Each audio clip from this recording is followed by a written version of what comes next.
Hello, dear viewer, I'm back. Back again. I sure come back a lot. Anyways, 2024 has been a very peculiar year in movies, and I'll be honest, for a while, I thought it was a disappointing one. 2022 and 2023 felt like real blockbuster years. Not only did we get legitimately great installments from some of the industry's biggest superstar filmmakers, Martin Scorsese, Steven Spielberg, Hayao Miyazaki, but we got a lot of what I would consider to be some of the best movies of all time, or at the very least, some of my favorites. That didn't happen in 2024. I don't know if it has anything to do with the writing and acting strikes, or if it's just some odd coincidence, but 2024 has felt much more like a slower pandemic year. Not only that, but it feels like big studios have become more cynical and safe than ever before. I was dreading this video for a bit because I was honestly kind of disappointed in my top 10 for a long time. But then I realized something. 2024 was dominated by indie movies, smaller film festival directors getting the limelight that would otherwise go to tried and tested names with big studio backing. That means if I wanted to get a proper feel for 2024, I had to go actively out of my way to seek out smaller and less superstar level movies, and you know what? I'm glad I did, because I think I have 10 very great recommendations for you, and about half of them are the kinds of movies I feel like a lot of my parents and or friends would not have ever heard of before, so I get to feel all smart-like. Obviously, I haven't seen every movie of 2024, and I'm missing some big hitters, especially The Brutalist and Nickel Boys, which have not been released yet in my area. I am also missing out on a lot of international features, so take this with a grain of salt. My journey with 2024 film is not yet complete, and it never will be. Give me the name and the money. Alright, straight to business. I like that.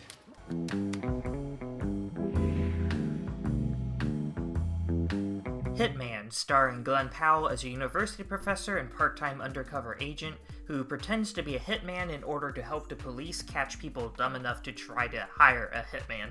Then he falls in love with one of his would-be clients and hijinks occur. This is a fun movie that puts a smile on my face. Hitman is simultaneously a sort of parody and worthy inclusion into the typical sexy bon noir film genre. Something about the way Linklater writes his dialogue drips like honey. Even when his character seemingly goes on tangents about pie or philosophy, I'm on the edge of my seat waiting for the next line of dialogue. In many respects, Hitman is all about the presentation, which is punchy and often dynamic without being off-putting to a casual audience. But don't underestimate its capability to create real tension, or its legitimately insightful reflection on identities, personas, Freudian psychology, and no, not in the baby girl sort of way, and what it means to be your best self. Whatever gets you there, I suppose. You know, I don't think I was going through anything this year, but here's another movie about learning to be your best self. Or, I guess, more about learning to be a better self.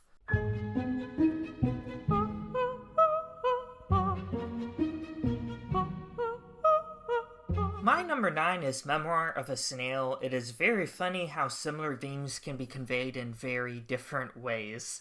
Memoir of a Snail is the latest stop-motion animated film by Adam Elliott, who is most known for also having created the cult classic Mary and Max. Look, it's on my 100 movie scratch-off poster.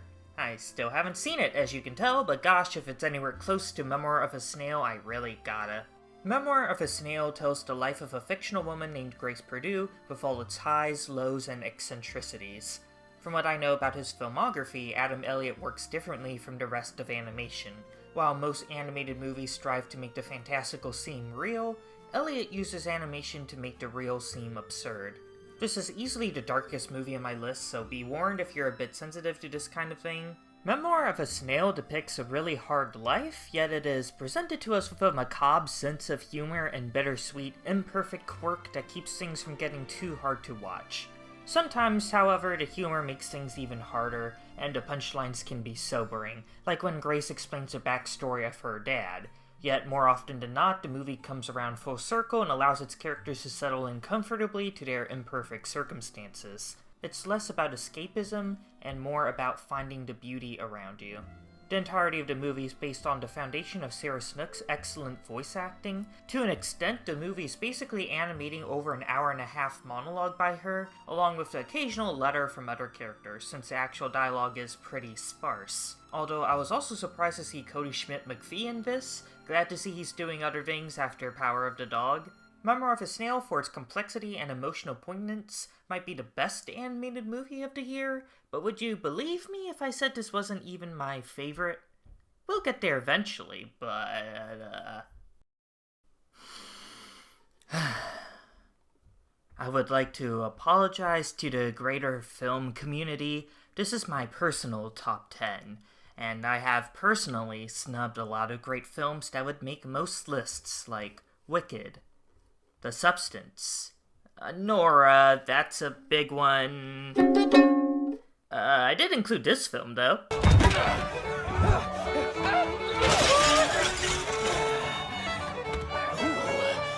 So, are we cool?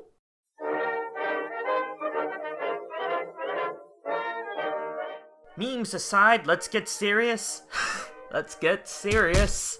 I genuinely find Hundreds of Beavers to be among the year's most exciting and impressive films, and I've never seen anything like it, obviously. Hundreds of Beavers is a silent slapstick comedy film made with a budget of $150,000. In other words, it was made by a couple of amateur filmmakers who had to raise the funds themselves to make this movie. This is as indie and homespun as movies that get this amount of traction get. Hundreds of Beavers follows a drunken Applejack salesman who loses everything and ends up fighting hundreds of beavers. It's beautiful. It is a legitimate marvel to see the movie gradually build momentum as the lead character gains more experience and builds more intricate and cartoonish traps. The movie keeps surprising you. The main cited inspiration behind Hundreds of Beavers is the works of Charlie Chaplin, but it reminded me more of a Saturday morning cartoon or a video game, as we watch the protagonist start with nothing and level up during his quest, utilizing mechanics naturally introduced to us through Looney Tunes hijinks. I hear it time after time again. "Oh, I'm so tired of Hollywood doing the same old thing," you say as you wait in line to see Mufasa in theaters. Well, Hundreds of Beavers is on Amazon Prime, and it's available on YouTube for free. This is as different from the same old thing as you could possibly get, so watch this movie, you cowards! I won't rest until Hundreds of Beavers is popular enough to get its own Scott Pilgrim-esque video game. On the topic of personal tastes, I want to get more into making movie reviews again next year, but my biggest flaw as a movie critic is that there are just some genres I don't really like. I have my biases. I've never been a fan of sports films, for example. I've never been a fan of sports. I know what I'm good at, and not getting hurt while things are being thrown into air is not one of them. But sports movies have always felt the same to me. And I've never been a fan of erotic, sensual movies either, unless if they happen to be directed by Park Chan-wook. This is probably a me problem, but whenever I see a movie in theaters and there's a sex scene, I become hyper-aware that there are other people in the room. I feel as though each and every one of these people is judging me for my degeneracy. Maybe I need to see a therapist. So yeah, I don't like sports movies, I don't like erotic movies, I like erotic sports movies. Wait, what?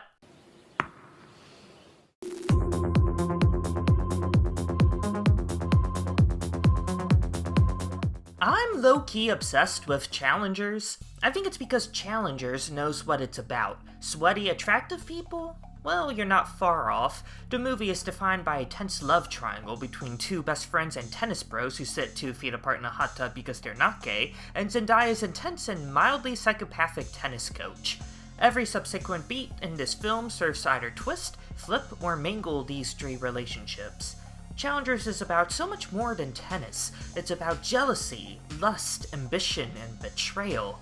Zendaya is larger than life here, but Josh O'Connor gives one of my favorite performances of the year. That guy's going to be a major star in a few years, just you wait. On top of that, Challengers might be the most stylish film of the year, second maybe only to Luca's other film this year, Queer, which asks the question, what if 2001: A Space Odyssey was gay? Generally, I find Challengers to be more entertaining and generally accessible, but I might recommend Queer as well if you're looking for something a bit more abstract and introspective.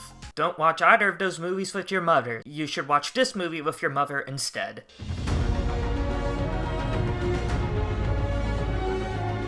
Guys, I saw this movie in the theaters with my mom, and if you've seen this movie too, then you get it, but I'll elaborate.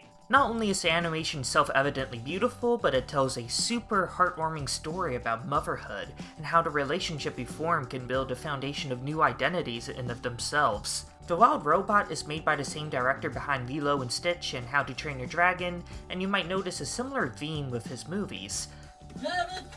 It's not Christmas. It's not Hanukkah. Yes! No!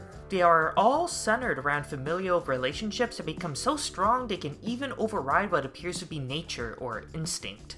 Just as Stitch overcomes his programming as a killing machine, or the Vikings get over their hatred for dragons to build a new way of life, I don't remember what the cruise is about, Roz goes far beyond the role she was built to fulfill on behalf of a soulless corporation, so she can care for a baby duckling, one who doesn't even have a bank account, loser. A baby duckling who would one day leave her behind. But when I describe why I like The Wild Robot, it all feels rather academic and stuffy, so let me repeat what I heard from my mom after we saw this movie. She very much related to Roz. As a Korean immigrant who suddenly had to adjust to living in the States, she felt out of place. Kind of like a robot being stuck in the middle of the wilderness, maybe. When she saw Roz taking care of a real, odd baby duckling, to whom things you would expect to come naturally to a duck just did not, she thought about her own experiences raising me, a very strange basket case of a child who spoke with a lisp and couldn't even hold a pencil right when he was 5. Yes, really. I can hold a pencil now, I swear. That is the beautiful thing about filmmaking and fantastical stories such as this. It can make you think back and re-examine your experiences, and in this case, your relationships, all in a fun way. The Wild Robot may not be exactly unpredictable or subversive, but it made my mom cry, you know? Okay, fine, it also made me cry. This next movie also made me cry. I don't want to talk about Sing Sing too much because I will discuss it again in my Best Picture nominee ranked video in a few months, right? Honestly, every time I try to do something fun or exciting, you make it not that way. Also because it's hard to talk about Sing Sing without spoiling something I think is best discovered organically when watching the film itself. I didn't have that experience, but a friend of mine did, and I think it turned this from being a great movie to one of the best movies of all time for her, so I want to keep it brief. Sing Sing is a film following the theater program within the Sing Sing prison, and it is based on the real-life experiences of some of the program's alumni. Sing Sing is an empathetic and sometimes heartbreaking look at incarceration and the healing properties of art, but the movie is, above all else, heartwarming and optimistic, which is something I think we could all use right about now. I don't have a segue for this next one. Here's Nosferatu.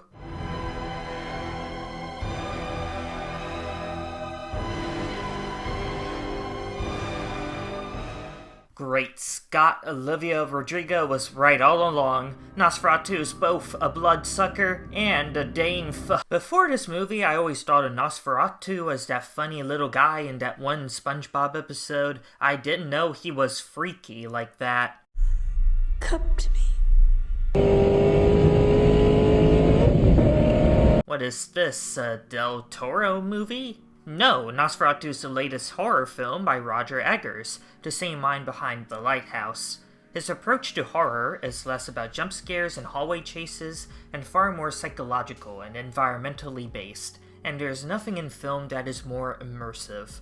Eggers drops you and his characters alike in a dark and all-consuming setting. Then he makes us watch as our characters gradually deteriorate. It is really a testament to his filmmaking how I can watch this Danny DeVito penguin-ass looking motherfucker unleash a plague because he was horny, and I put aside all my cynicism at the moment, feeling nothing but terror and helplessness. I don't even like horror movies that much, but here's another one.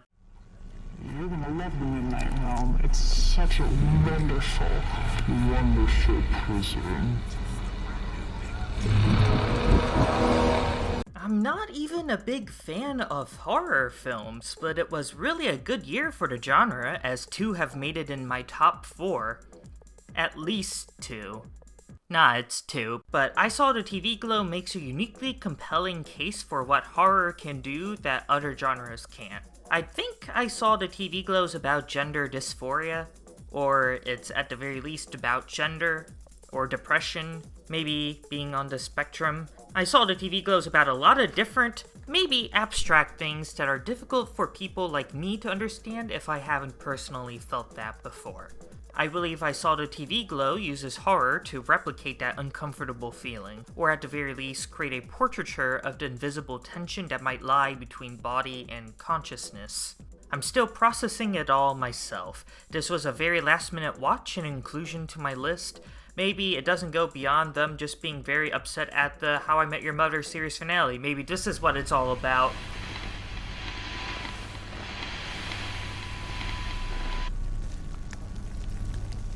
But I do think I have watched something special here. Also, I gotta ask, did the lunar juice get into all our systems? Because we really forgot about Dune 2, huh?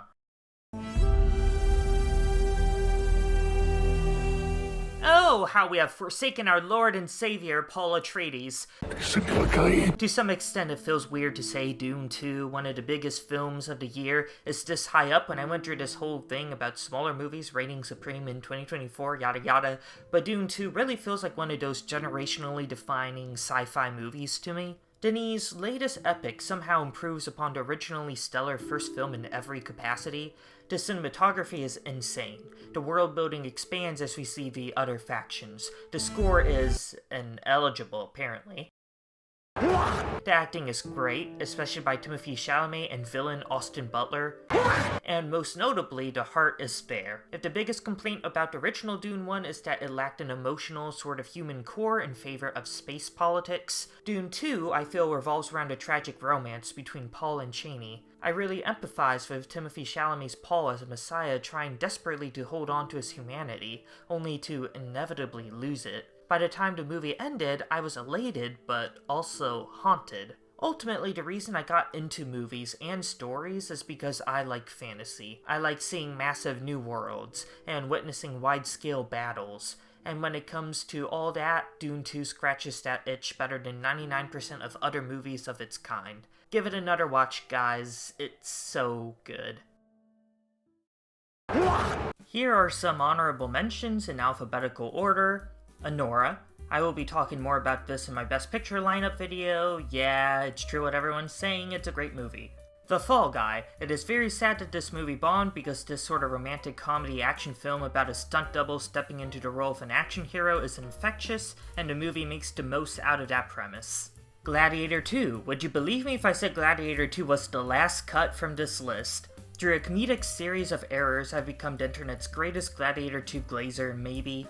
Gladiator 2 lacks the focus and some of the groundedness of the first. They did jump the shark in this movie, and by jump the shark I mean flood the Colosseum and fill it with sharks. I know, dude, everything Hail Dondas and onwards was some of the most exciting moments in all of film this year for me. Denzel Washington is amazing in this, and I actually think Paul Mescal did a great job too. I don't care what the internet says. Monkey Man, this probably would have made my top 5 if I was more into action movies. My Old Ass.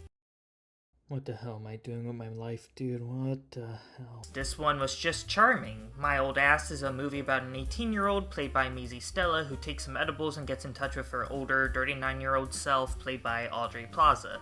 My favorite scene in this movie has to be when young Elliot asks her older self what is most exciting to her in the future, and her older self responds that she is a PhD student. I am only in my mid-20s, but I feel like they clocked that feeling. So, A Real Pain really became my favorite movie of the year, didn't it? Look at this shit. We'd probably live here if the war didn't happen. Isn't that fucking crazy to think about?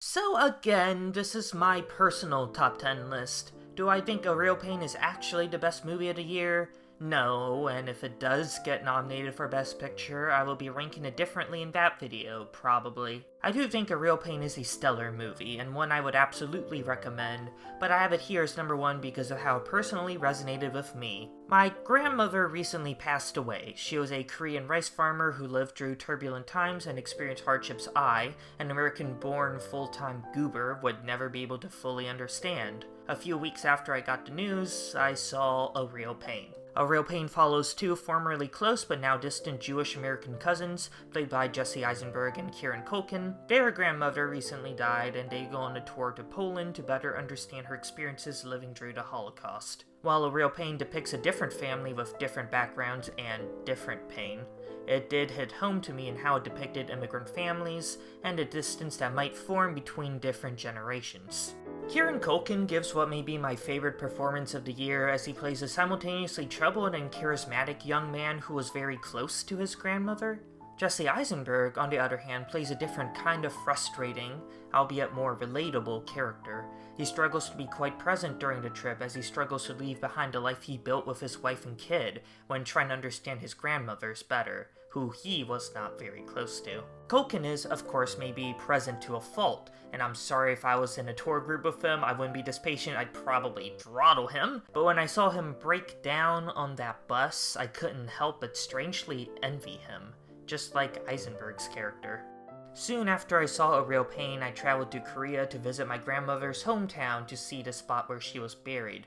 This was already planned before I saw the movie, it was just a strange coincidence. I wish I could say I had the same sort of experience. I ate some bad seafood a few days before and